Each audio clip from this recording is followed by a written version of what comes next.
We have covered most of the problems of our life, the complicated existence, and we ought to also go into whether it is possible to end sorrow. I think we ought to talk it over together and go into it rather deeply and find out for ourselves what are the implications of sorrow, and whether sorrow and love can exist together.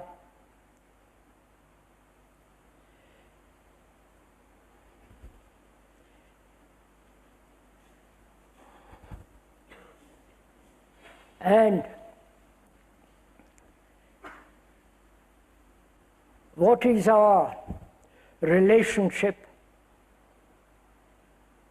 to the sorrow of mankind?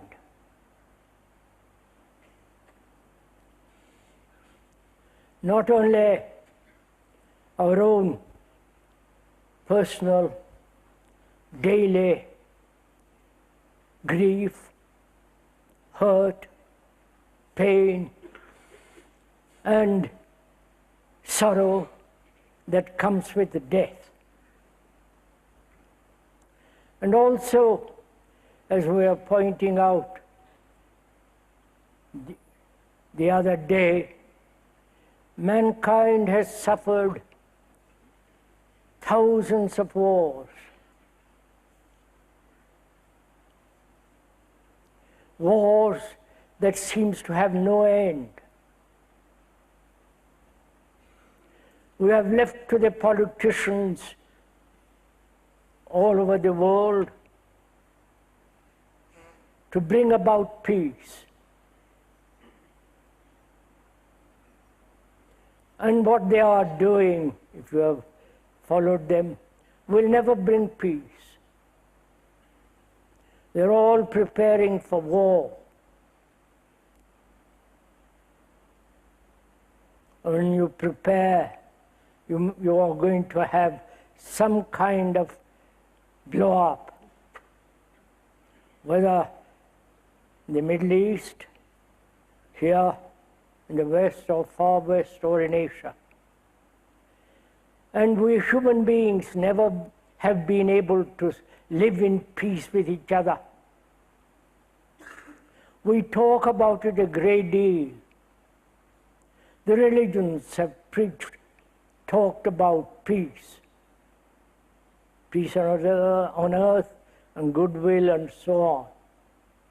But apparently that has never been possible to have peace on earth, and the earth on which we live, which is our earth, and not the British earth and the English, French earth and so on. It's our earth.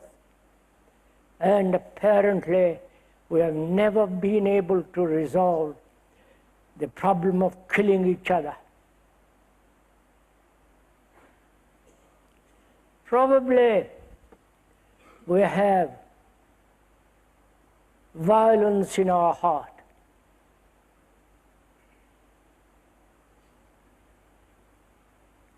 We've never been free from any sense of antagonism, any sense of retaliation.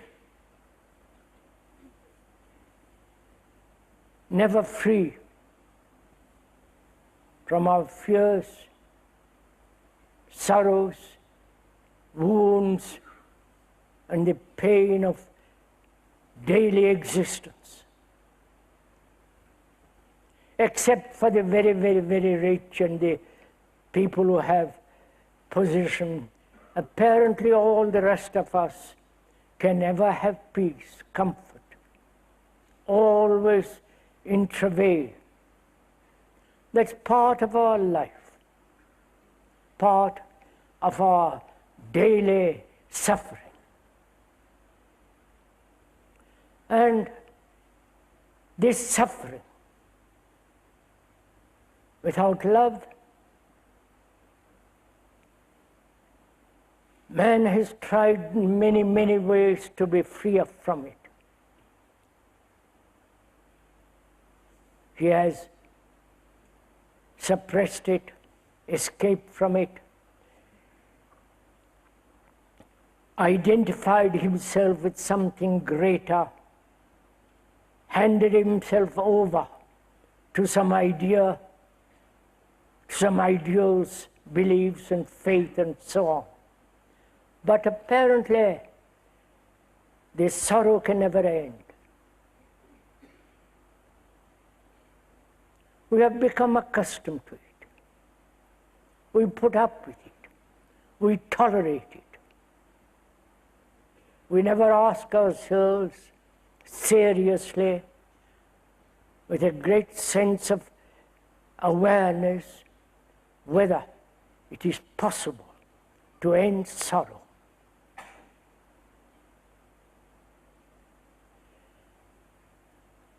And we also should talk over the whole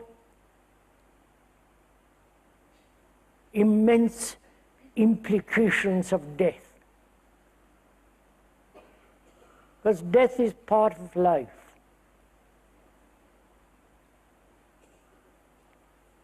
Though we have postponed, avoided even talking about it, it is there. So we ought to go into that too. And whether love, not the remembrance of pleasure, which has nothing to do with love and compassion,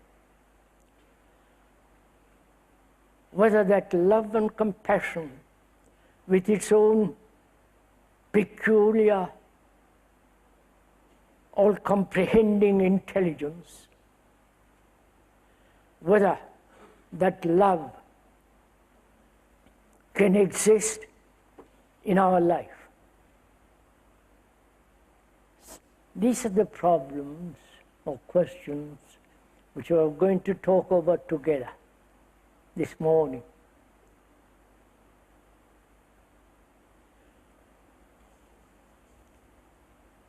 First of all, do we as human beings want to be really free from sorrow?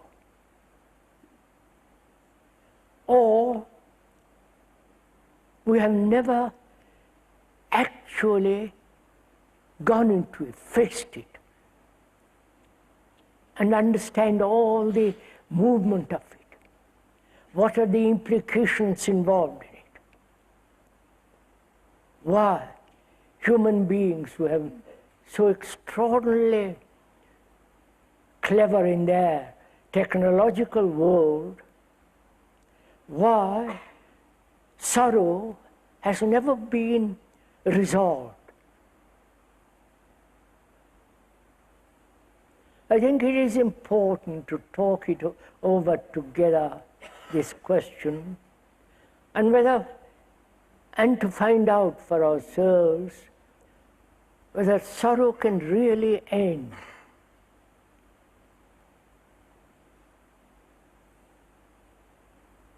We all suffer in different ways.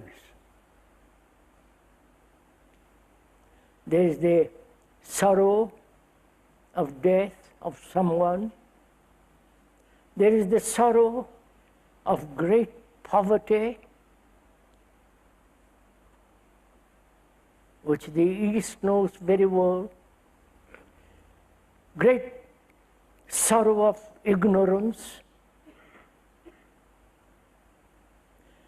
We use the word ignorance in the sense not of book knowledge, but the ignorance of not knowing totally oneself. the whole complex activity of the self. And if we don't understand that very deeply, there is the sorrow of that ignorance. And there is the sorrow of never being able to realize something fundamentally deeply. Though we are very clever at achieving technological success and success in this world. And also, we have never been able to understand pain. Not only physical pain, but also the deep psychological pain.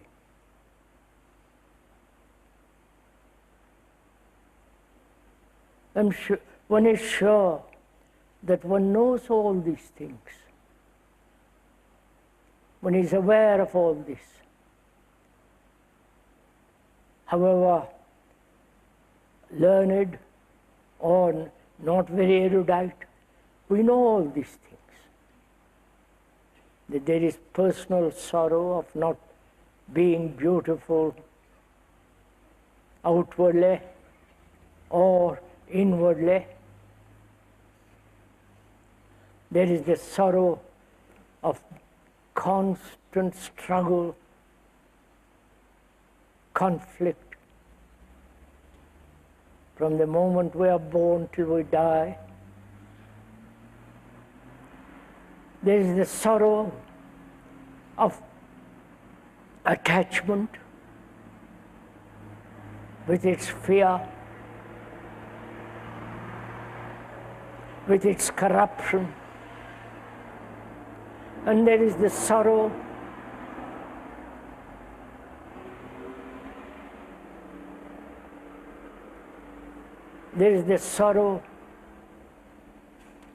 of not being loved and asking, craving to be loved. And there is the sorrow of never realizing something beyond thought, that which is eternal. And ultimately, there is the sorrow of death.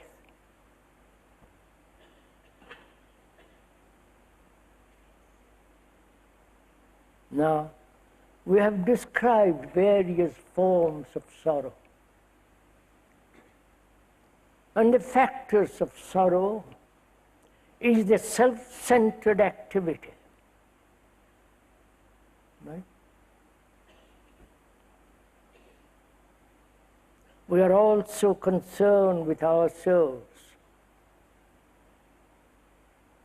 with our endless problems, with old age, not being able to have a global, deep inward outlook.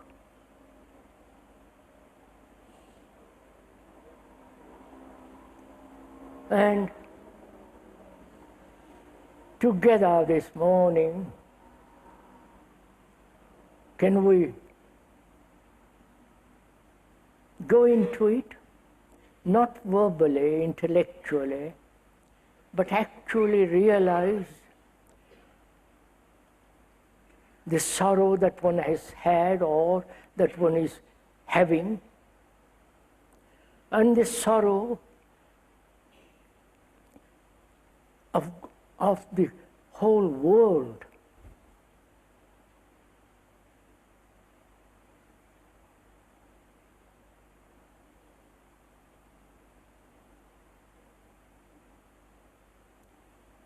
Physical pain, one can understand, do something about it, and perhaps not register it, not record it. I do not know if you ever tried that. You may have had pain last week and finish that with that pain when that pain is over. Not record it.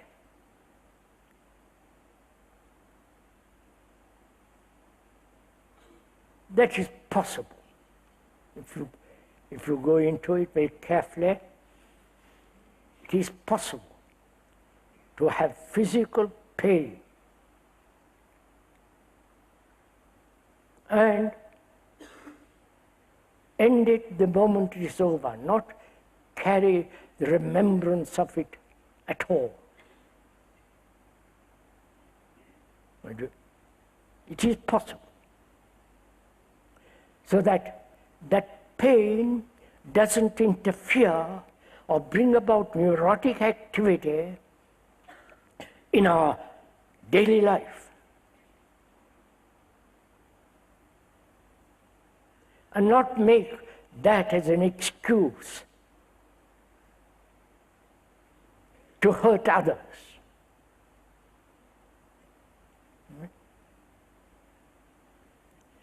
And we bear psychological pain.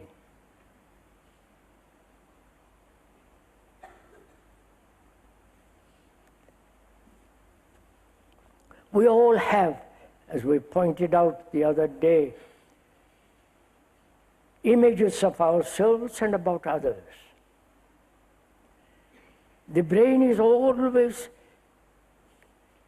active in either daydreaming, being occupied with something or other, or imagining, creating from that imagination pictures, ideas, and gradually from childhood one builds this structure of the image which is me. And each one of us is doing this constantly. And it is that image that gets hurt, which is me. Right? As we pointed out, when one is hurt, there is this resistance, which is building a wall around oneself and not to be hurt anymore, and therefore more fear and isolation and the feeling of having no relationship and encouraging loneliness, which brings about sorrow also. I hope we are together thinking, following this, and not merely listening to a series of words or ideas which will become rather boring. But if we actually see, aware that how this hurt, with all its consequences, is part of our life, and whether those wounds can ever disappear completely. Because if that doesn't disappear completely, it's part of our sorrow. Right? Are we following this? Are we thinking together? And there is this pain of isolation, separateness.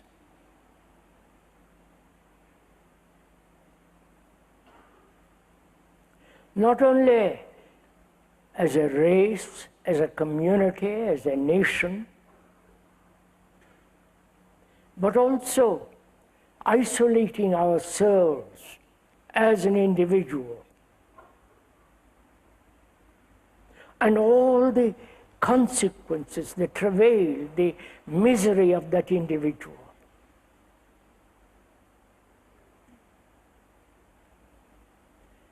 And our activity is always self-centered, which is one of the factors of isolation.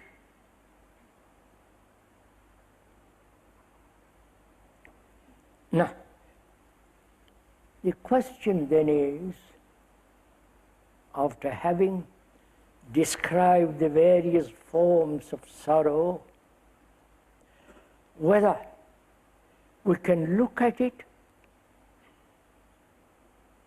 without verbalization, without running away from it,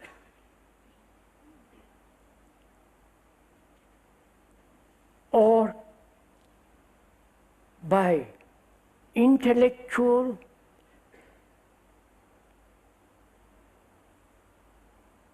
adaptation to some other form of a religious or intellectual conclusion, but to look at it completely, not move away from it, stay with it. You understand? What we mean by that is, suppose I have a son who is deaf and dumb, who may die, and I am responsible because I have produced him. And it is sorrow, knowing that he can never look at the beautiful sky, never hear the running waters, and there is this sorrow. To remain with it, not move away from it. You understand? Are you following? That is, I have this great pain, this sorrow, either of his deformity or the death of someone with whom I have lived for many years, and the ending of that person. There is this sorrow. Sorrow is the essence of isolation. Right?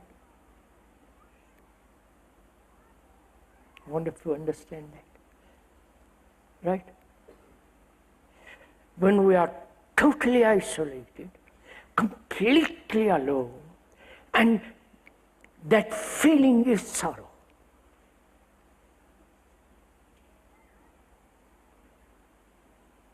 Now, to remain completely with that feeling, not verbalize it, rationalize it, escape from it, transcend it, all the movement that thought brings about. Are we meeting each other? So that when there is that sorrow, and when thought doesn't enter into it at all, which means that you are completely sorrow. Not that you are trying to overcome sorrow, you are totally sorrow.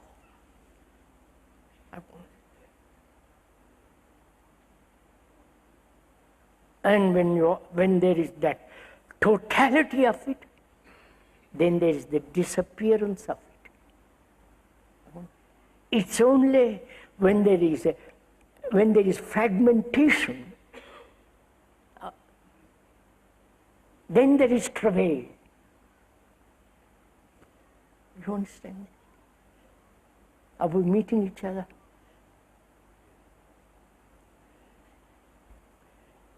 So when there is sorrow, to remain with it without a single movement of thought, and that the wholeness of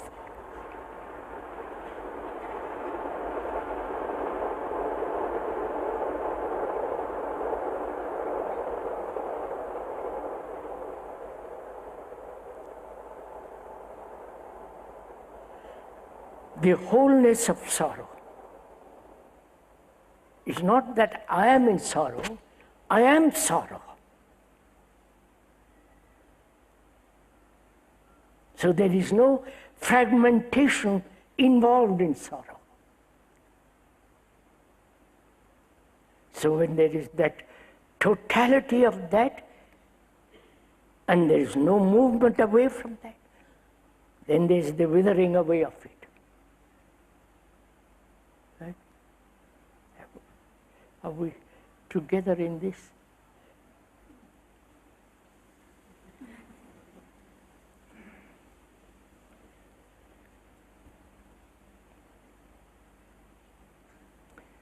See, without ending sorrow, how can there be love? We have associated sorrow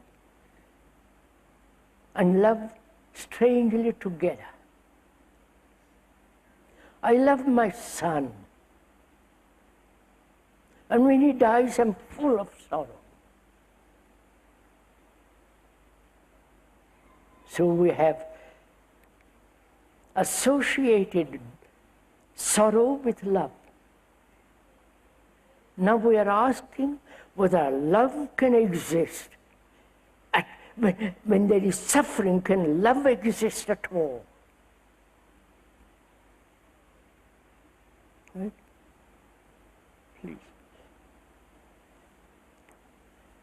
Please. We're asking then, is love desire?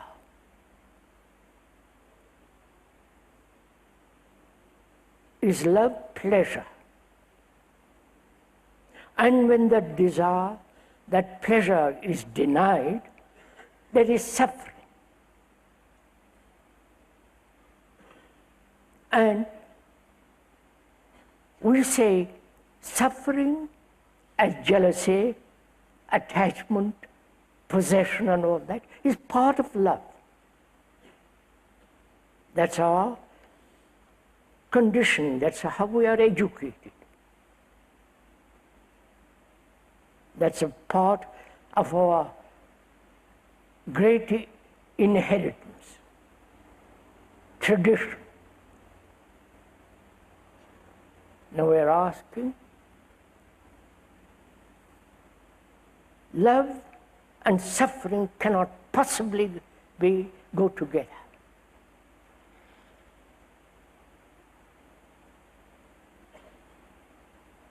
Right? That's not a dogmatic statement or rhetorical assertion. But when one looks into the depth of sorrow and understands the movement of it,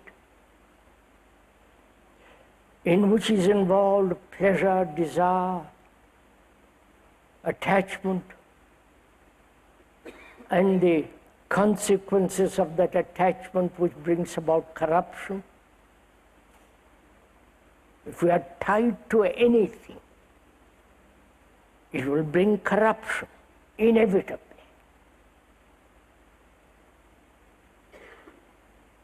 And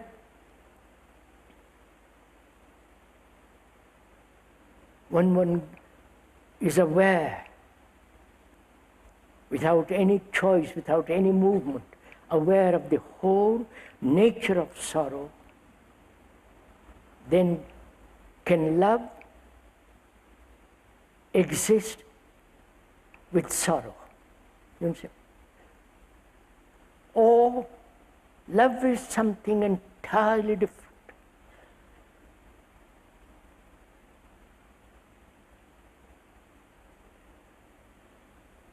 I think we ought to be clear that devotion to a person, to a symbol, to the family, to something or other, is not love. Right?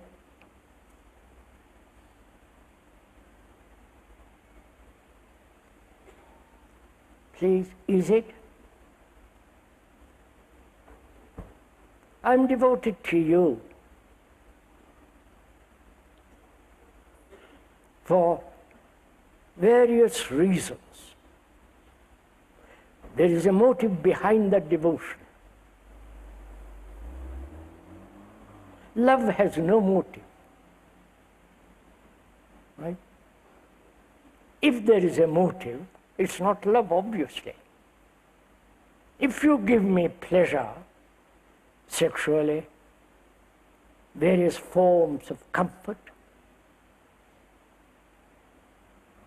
dependency,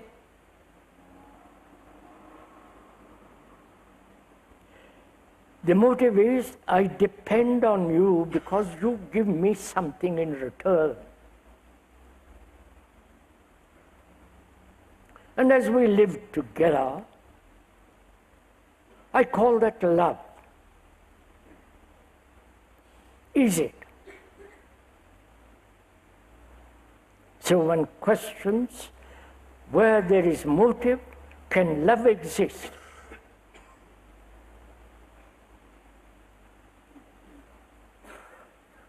And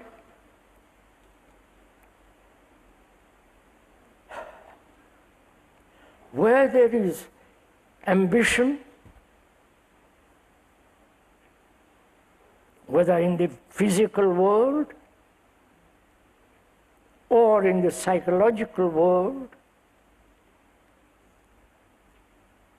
ambition to be on top of everything,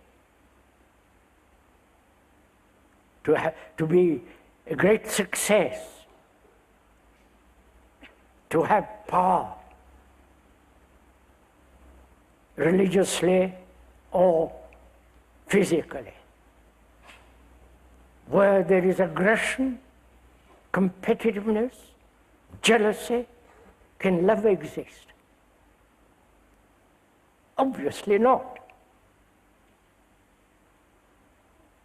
But yet, we recognize it cannot exist, and yet we go on. Look what happens to our brain when we are playing such kind of tricks.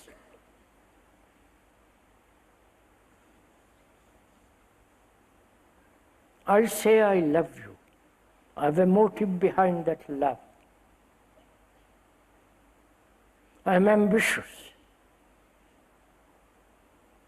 I want to be spiritually next to God, especially in His right hand. I want to achieve illumination, all that deception. You cannot achieve illumination. You cannot possibly achieve that which is beyond time. But that is our constant endeavor, psychologically. So I'm ambitious, competitive, conforming, jealous, fearful, hating, all that's going on, psychologically, inwardly. Either we are conscious of it or deliberately avoiding it. And yet I say to my wife or father, whatever it is, I love you. So what happens when there is such deep contradiction?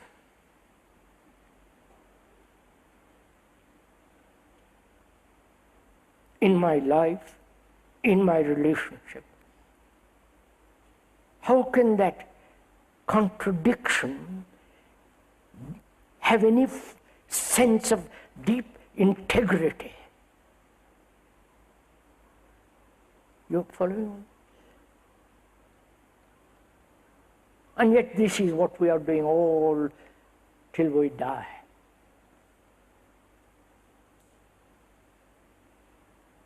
So can there be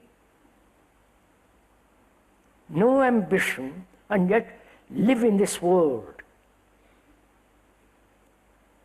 Go to the office, factory, being a shop steward, you may not know that word. In England, the ambition of a guru, you understand? Can one live in this world without ambition, without competition? Look what is happening in the outward world. There is competition between various nations, which is taking place. Please look at it for God's sake, what is happening in the world. The politicians are competing with each other, economically, technologically, in the instruments of war. They're competing, and so destroying ourselves.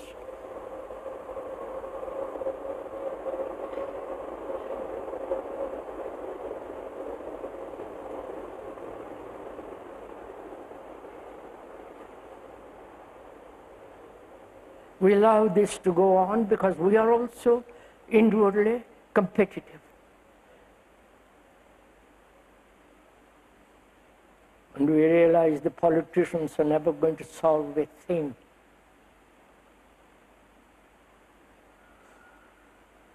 But if we are totally responsible for ourselves and have this deep integrity, then we'll affect the consciousness of the world. As we pointed out, that few of us are really understand this whole movement of what we have been talking about for the last 60 years. And few of us are really deeply involved and have brought about the end of fear, sorrow, and so on. It will affect the whole of consciousness of mankind.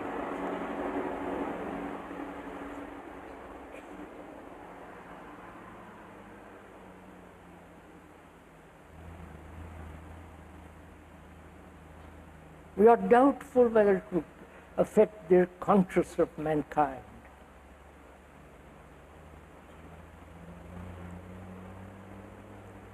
Hitlers have affected the consciousness of mankind, right?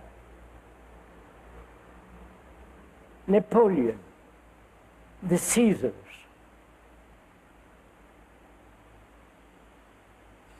the butchers of the world have affected mankind. And also, the good people have affected mankind. I mean good people, not respectable people, but the good being those who live a life wholly, not fragmented.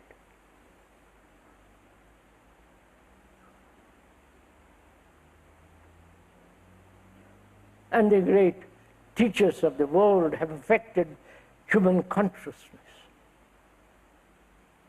Individuals have affected human consciousness. But if there were a group of people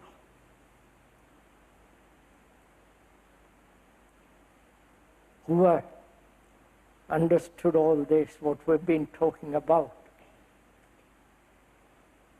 not verbally, but actually live that life with great integrity, then it will affect the whole consciousness of man. This is not a theory. This is an actual fact. Because great warriors have affected mankind, right? If you understand that simple fact, you will see it goes right through television, newspapers. Everything is affecting the consciousness of man. So,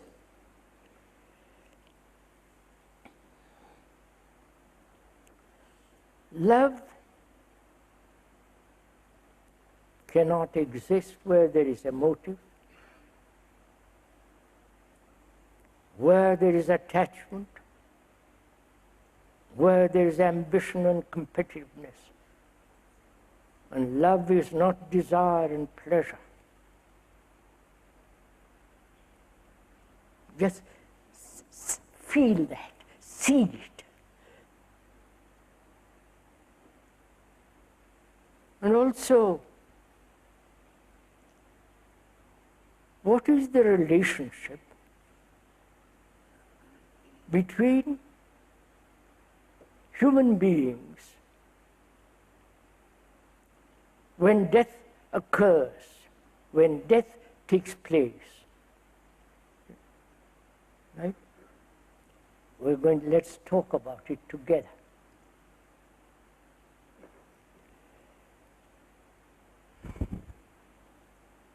Because we are going to all this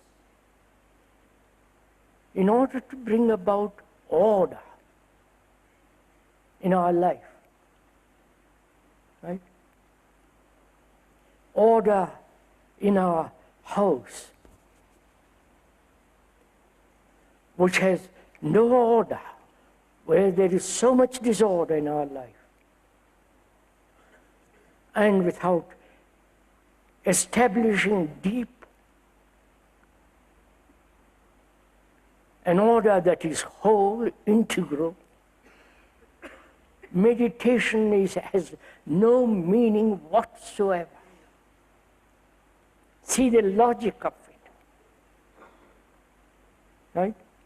Because if my house is not in order, I may sit in meditation, hoping through meditation I'll bring order.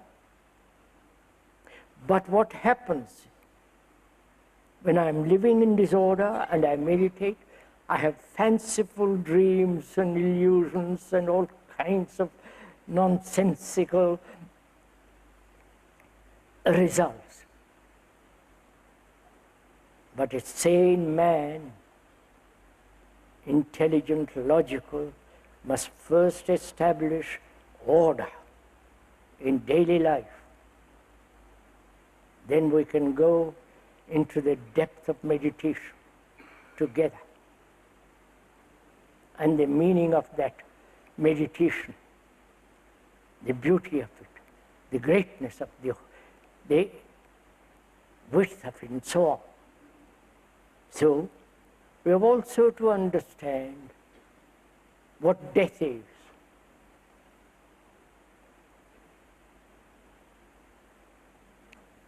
Whether we are very young, middle-aged, or old, is part of our life.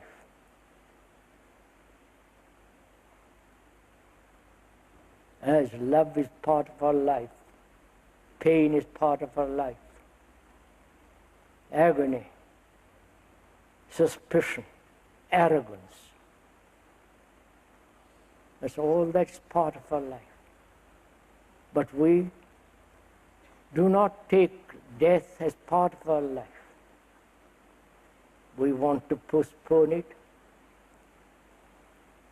put it as far away from us as possible.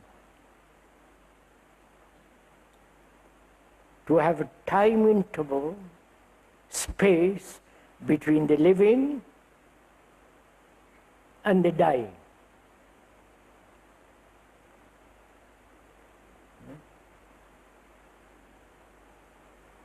So we ought to together go into this question, which is again rather complex, what death is.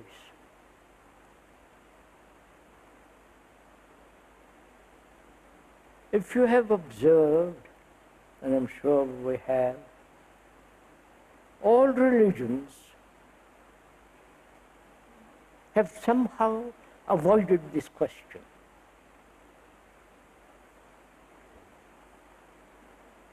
Avoided it in the sense, in the Christian world it is, somebody suffers for you. In the Asiatic world,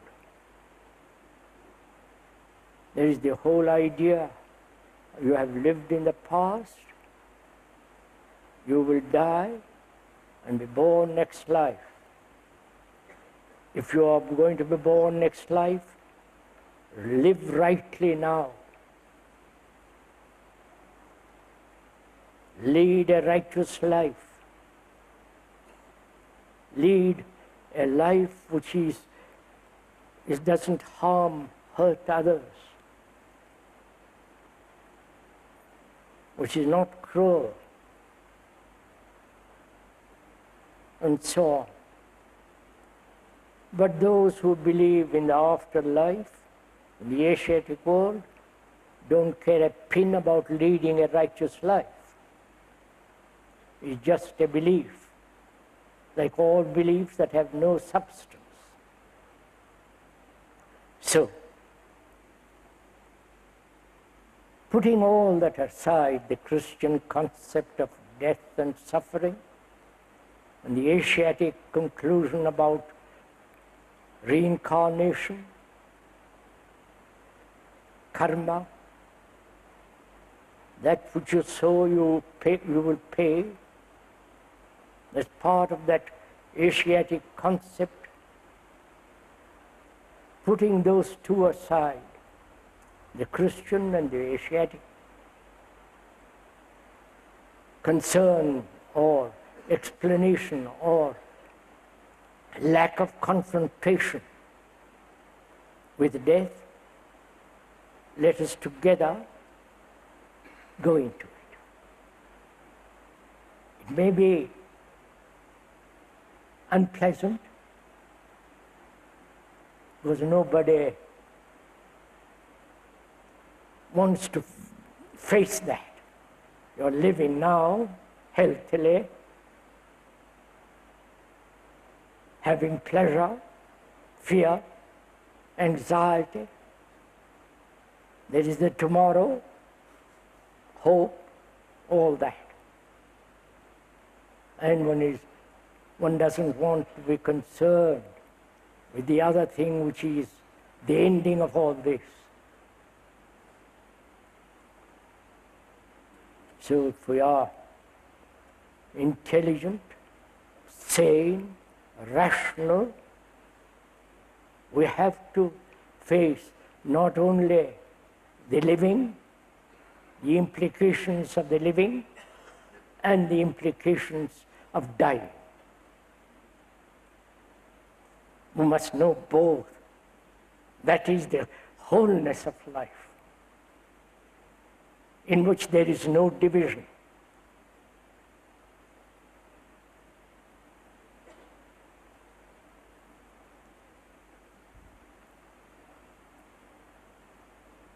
So what is death?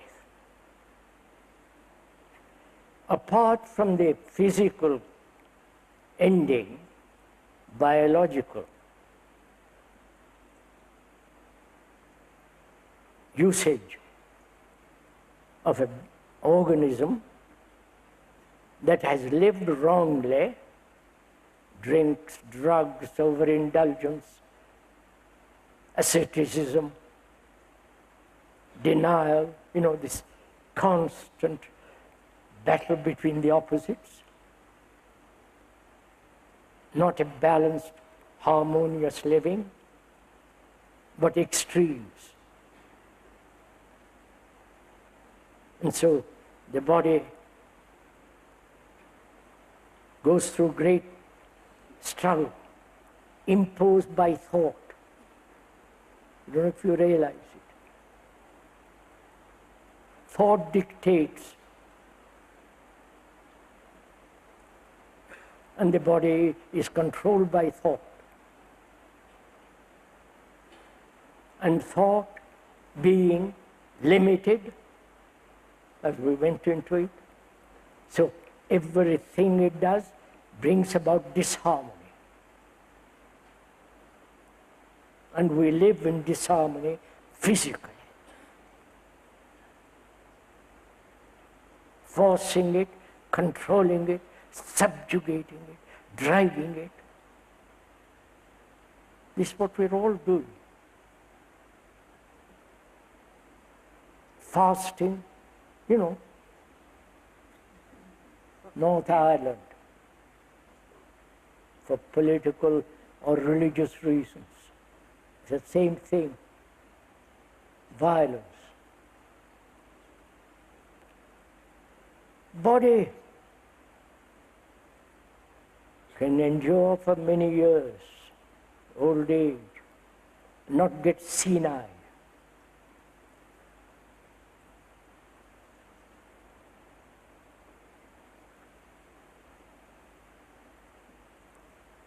And as body will inevitably come to an end, the organism will die. Is that what is death?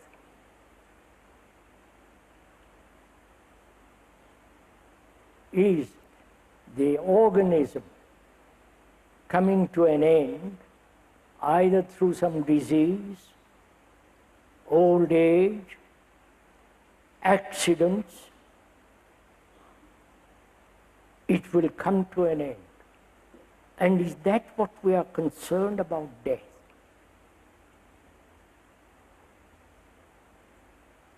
Is it, please follow this, is it thought identifies itself with the body, with the name, with the form, with all the memories, and says, death must be avoided. Right?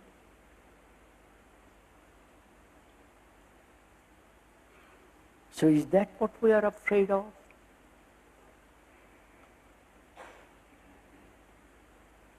The coming to an end of body that has been looked after, cared for, if you care for it.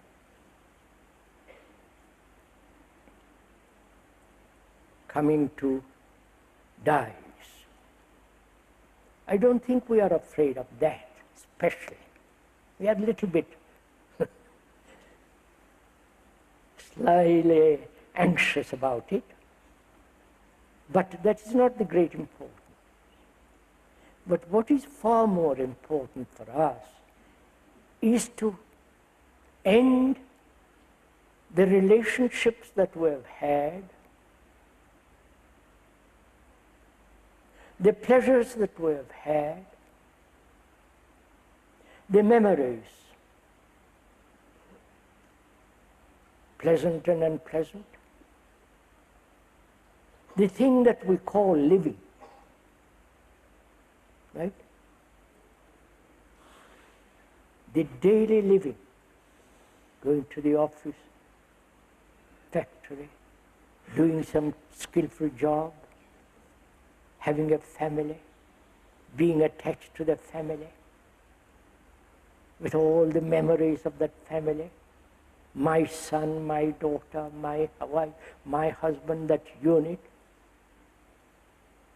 which is fast disappearing.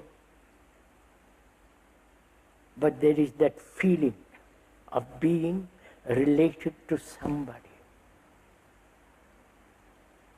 Though that in that relationship there is great pain, anxiety and all the rest of it, it's there. I am at home with somebody. or you're not at home with anybody. If you are not at home with anybody, then that has its own sorrow.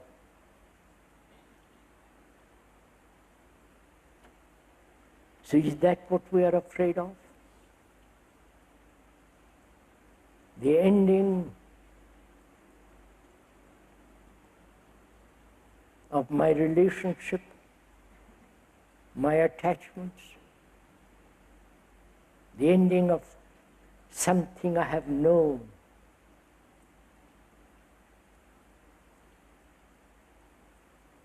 something to which I have clung, something in which I have specialized all my life. And all that, I'm afraid of ending it. Right? That is, the ending of all that is me. Right? All that, the family, the name, the form, the tradition, the inheritance, cultural education, the racial inheritance, all that is me. Me that's struggling, me that is happy, the me that's...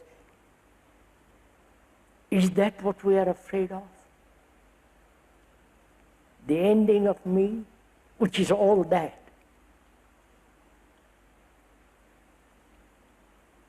Which is the ending psychologically of the life which I am leading. The life which I know psychologically, with its pains or all that. Is that what we are afraid of? And if we are afraid of that, and have not resolved that fear, death inevitably comes. And what happens to your consciousness? Please listen. What happens to that consciousness, which is not your consciousness, which we went into pretty thoroughly? It is the consciousness of mankind, consciousness of the vast humanity, not my consciousness. We went into that very carefully. I won't go into it, I haven't time. So,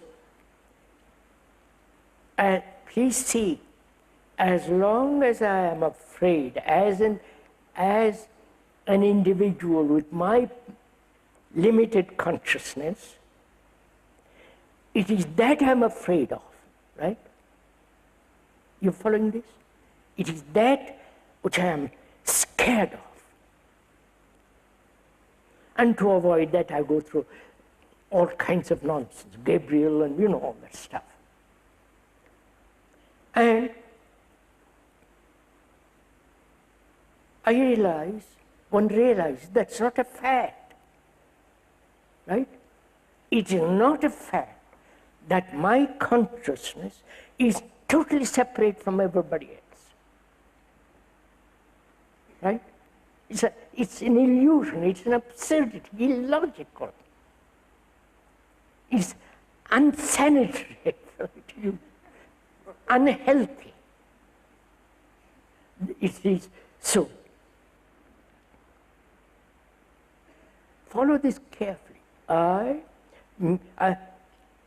realize this, perhaps in my heart, in my feeling, I realize that I am the whole of mankind, not an individual consciousness that's too silly, illogical, it has no meaning. And I, who have lived this kind of life which is pain, which is sorrow, which is anxiety, all that, if my brain has not transform some of all that, my life is only adding further confusion to the wholeness. You understand? I wonder if you understand this. But if I, living, realize that I am not, my consciousness is consciousness of mankind, and for the human consciousness I am totally responsible. Then freedom from the limitation of that consciousness becomes extraordinarily important. Right? Because then I am contributing, or I am breaking down the limitation of that consciousness. So death has a totally different meaning. You understand? You're following what? Are we meeting each other, or is it just picture?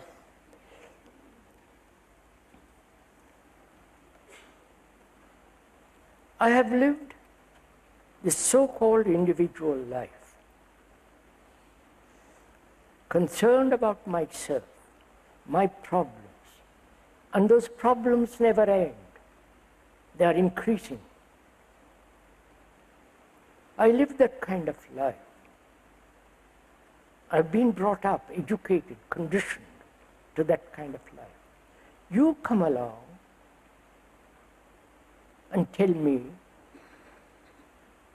pleasantly as a friend, or you like me, or you love me, you tell me, look, your consciousness is not yours.